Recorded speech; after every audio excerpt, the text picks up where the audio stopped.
সুন্দরবনের আগুন পুরোপুরি নেভাতে তৃতীয় দিনের মতো কাজ শুরু হয়েছে। সোমবার ভোর থেকে সুন্দরবনের পূর্ব বন বিভাগের চাঁদপাই রেঞ্জের জিউধারা স্টেশনের আমরবনিয়ার টয়েল ফাঁড়ির লতিফের ছিলায় পানি দেওয়া শুরু করে ফায়ার সার্ভিস ও বন বিভাগ। এ কাজে স্থানীয় স্বেচ্ছাসেবীদের পাশাপাশি নৌবাহিনী ও কোস্টগার্ড তাদের সহযোগিতা করেছে। ঘটনাস্থলে উপস্থিত মোড়েলগঞ্জের উপজেলার নির্বাহী কর্মকর্তা ইউএনও এসএম তারেক সুলতান বলেন, সোমবার ভোর ৬টা থেকে পানি দেওয়া শুরু হয়েছে। এর আগে গতকাল ফায়ার সার্ভিস ও বন বিভাগ জানিয়েছিল আগুন সম্পূর্ণ না নিভলেও নিয়ন্ত্রণে এসেছে। নতুন করে আগুন ছড়িয়ে পড়ার তেমন আশঙ্কা নেই। ইউএনএসএম তারেক সুলতান বলেন, গতকাল সবকিছু প্রস্তুত করা ছিল। আজ ভোর থেকে পূর্ণ উদ্যমে পানি দেওয়ার কাজ চলছে। এর মধ্যে আগুন আর বাড়তে পারেনি।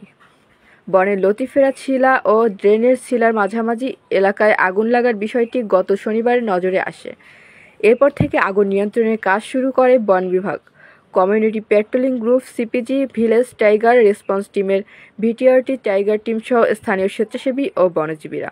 তবে ঘটনাস্থল থেকে পানির উৎস দূরে হওয়ায় এবং দুর্গম পথের কারণে প্রথম দিন সেখানে পানি দেওয়া সম্ভব হয়নি।